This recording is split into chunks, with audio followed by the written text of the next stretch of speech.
اور اس کو جواز بنانا چاہتے ہیں کہ دیکھیں جی اس وجہ سے ہم گھر چلے گئے, ہم نے حق اور سچ کی آواز اٹھائی تھی اور آئین کے مطابق اپنے اقدامات کو اٹھایا تھا. اب اس ضمن کے اندر پاکستان تحریک انصاف تو کہتی ہے مزاحمت کریں گے, لیکن کمیٹی کے اندر اگر چیزیں منظور ہو گئی ہیں تو اس سے حکومت کے انٹینشنز واضح ہوتی ہیں کہ وہ عدلیہ کے بارے میں کیا سوچ رہی ہے.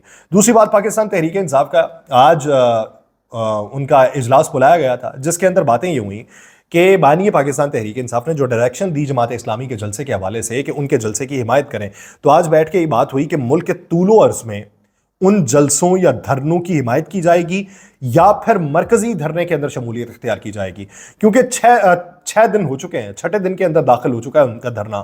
3 دن انہیں اجازت دی گئی تھی کہ 3 دن کے لیے آپ دھرنا دے سکتے ہیں, لیکن ان کی جو ملاقاتیں ہوئیں وہ ملاقاتیں نتیجہ خیز ثابت نہیں ہوئیں.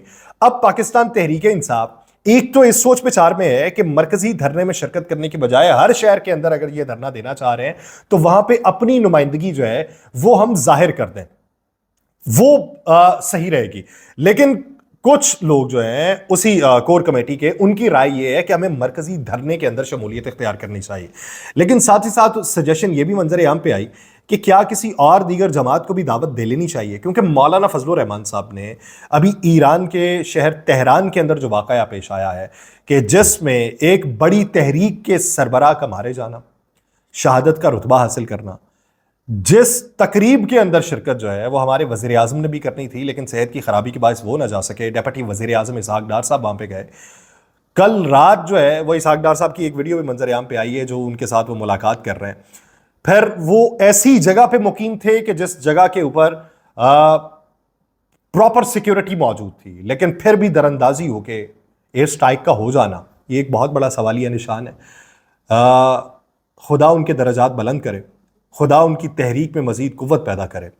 اور اس معاملے کے اوپر مولانا فضل الرحمان صاحب نے ملک گیر احتجاج کی کال دے دی. انہوں نے کہا جی ریلی نکالیں گے ان کے ساتھ اظہار یکجہتی کے لیے. ابھی مقاصد ریلی کے یہی دکھائی دیتے ہیں کہ یہ ان کے ساتھ اظہار یکجہتی کے لیے, لیکن جب یہ سڑکوں کے اوپر موجود ہوں گے تو پاکستان تحریک انصاف کی اس میں سجیشن یہ ہے کہ مولانا کو ساتھ میں لا لیا جائے.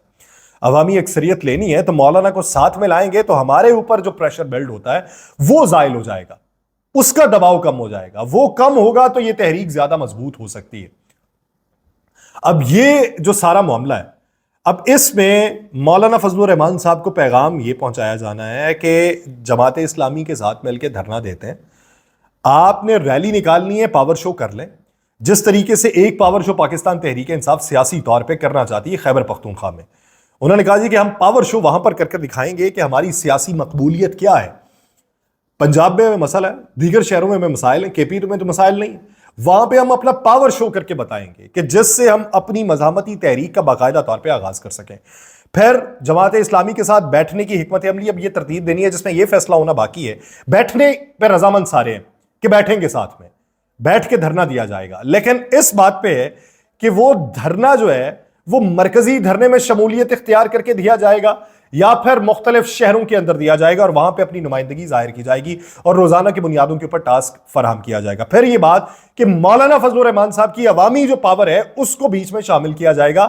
اس کا بینیفٹ یہ ہوگا کہ جو دباؤ ہم پہ ہے, جو کارکنوں کی گرفتاریاں ہم پہ ہیں, یہ مولانا پہ وہ حربہ نہیں آزمائیں گے کیونکہ یہ مولانا سے خائف ہیں, ان سے ڈرتے بھی ہیں.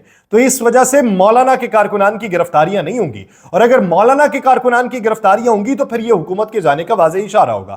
اس وجہ سے وہ مولانا کو بھی ساتھ میں مائل کرنا چاہتے ہیں اور وہ اپنی تحریک جسے آئین تحفظ پاکستان موومنٹ کا نام دیا گیا تھا اس کو یہ طول دینا چاہتے ہیں. اب اس میں مجلس وحدت المسلمین بھی ہوگی, سنی اتحاد کونسل بھی ہوگی, اس میں دیگر اور جماعتیں بھی شامل کرنے کی تحریک زور پکڑ رہی ہے. اب حکومتی اتحادی جو ہیں وہ رفتہ رفتہ خاموش ہوتے چلے جا رہے ہیں.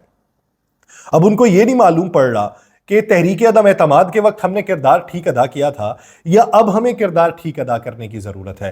وہ اسی کشمکش میں ہیں اور ان کی اپنی پارٹی میں مختلف نظریات کی بنیاد کے اوپر ریفٹ دکھائی دیتی ہے, جو ہمیں جس کا عملی نمونہ MKM پاکستان کی حالیہ بیان بازی کے اندر دیکھنے میں آیا تھا کہ جس میں فاروق ستار صاحب کہتے ہیں کہ بہت پیدا کر لیے ہم نے مصطفیٰ کمال خالد مقبول اور حافظ جیسے لوگ، حافظ نعیم جیسے لوگ ہم نے پیدا کر لیے ہیں، اب ہمیں پیدا کرنے کی ضرورت ہے بل گیٹس جیسے لوگ۔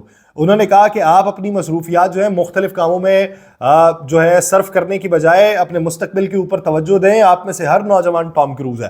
جب اس طرح کی باتیں فاروق ستار صاحب کرنے پہ آئے ہیں تو اس سے اندرونی معاملے جو ہیں مختلف سیاسی جماعتوں کی جو اتحادی ہیں وفاق کی، ان کے خراب ہوتے دکھائی دے رہے ہیں۔ اچھا، ایک ملاقات کا بھی تذکرہ ہے، وہ تذکرہ یہ چل رہا ہے کہ اڈیالہ کے اندر ایک ملاقات ہوئی۔ پچھلے دنوں میں نے ایک کوٹ بھی کیا کہ بہت سارے لوگ جو ہیں وہ یہ کلیم کر رہے تھے کہ غیر ملکی شہریوں سے کچھ سفارتکار جو ہیں وہ ملاقات کرنے گئے ہیں، اور بعد میں کلیم یہ کیا جاتا رہا کہ وہاں پہ ملاقات صرف غیر ملکی شہریوں سے نہیں ہوئی، کسی اور سے بھی ہوئی ہے۔ تو اب یہ کلیم کیا جا رہا ہے کہ ایک اور ملاقات ہوئی ہے۔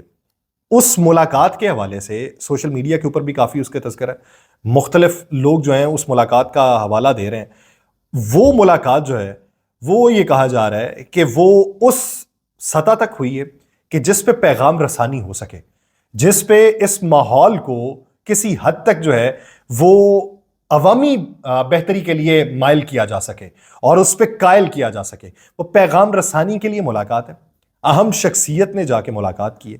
وہ پیغام رسانی کس حد تک کامیاب ہوگی، ڈیمانڈز کیا رکھی گئی ہیں، ان شرائط کی بنیاد کے اوپر سیاسی طور پہ بیک فٹ کس حد تک ہونا پڑے گا یا سیٹ بیک دیکھنا پڑے گا، یا سیاسی طور پہ پلس پوائنٹ کس حد تک دیکھنا پڑے گا۔ حکومت جو ہے وہ نہ تو اس کی تردید کر رہی ہے نہ اس کی تصدیق کر رہی ہے۔ یعنی حکومت پریشانی کے اندر شاید مبتلا ہے کہ حکومت کے پاس یا تو حکومتی عہدیدار آئیں اور آ کے بیان کر دیں کہ اس میں کوئی صداقت نہیں ہے، کوئی ملاقات ایسی نہیں ہوئی، نہ کوئی ملاقات ہونے والی ہے، مستقبل ان کا یہی رہے گا۔ روزانہ کی بنیاد پہ آپ کو بیسیوں پریس کانفرنسز دیکھنے کو ملتی تھیں جس میں مختلف حوالے، یعنی چھوٹی سی کوئی سرخی، چھوٹا سا کوئی ٹکر، اس کے اوپر آ کے بیان بازی۔ لیکن اس ملاقات کے اوپر ساری زبانیں خاموش۔ چلے ٹھیک ہے، آپ آ کے تردید ہی کر دیں کہ نہیں ہوئی، ہو ہی نہیں سکتی، ممکن ہی نہیں، وہ تردید بھی نہیں ہو رہی۔ اب اس پہ خاموشی جو ہے وہ ایک کوسچن مارک چھوڑتے ہیں۔ پھر وفاق خود کس حد تک مضبوط ہے کہ پی ڈی ایم کے دور حکومت میں ایک تگڑی شخصیت نے اپنا ایک پسندیدہ شخص جو ہے وہ ایک بڑے محکمے کا سربراہ لگایا تھا۔ میں بتا دیتا ہوں، ایف بی آر کا سربراہ لگایا تھا۔ ایف بی آر کا سربراہ لگایا، اب جا کے انہوں نے خود وزیر اعظم سے یہ درخواست دی کہ مجھے میرے عہدے سے ہٹا دیا جائے۔ تو اس سے بادی نظر میں تاثر یہ ملتا ہے کہ گرپ جو ہے وہ خود کمزور ہوئی پڑی ہے حکومت کے اندر، یعنی معاملات خود نہیں چل رہے، کیونکہ ہمیں یہ بھی معلوم پڑا کہ ایک تگڑا بیوروکریٹ اور ایک تگڑا وزیر، وفاقی وزیر، ان دونوں کی آپس میں چپکلش چلی، جس پہ ایک طرف سے کہا گیا کہ میری حیثیت ہے اور دوسری طرف سے کہا گیا کہ حیثیت میری ہے، جس وجہ سے یہ معلوم پڑا کہ وہ انہوں نے استعفیٰ دینے کی بھی کوشش کی۔ یعنی وہ یہ کہتے ہیں کہ اگر حکومت میں ہم ہیں تو ہماری مضبوطی کیوں نہیں ہے، اور بیوروکریسی یہ کہہ رہی ہے کہ مضبوطی تمہاری نہیں ہے، مضبوطی ہماری ہے، تم صرف ایڈ ہاکزم پہ کام کر رہے ہو۔ تو یہ حکومت کے لیے مشکلات ہیں، اور ایسے وقت کے اندر تین دھرنے مل کے ایک دھرنے میں شامل ہو جاتے ہیں یا اس کی شکل اختیار کر لیتے ہیں، تو پھر حکومت کے پاس کیا ہوگا؟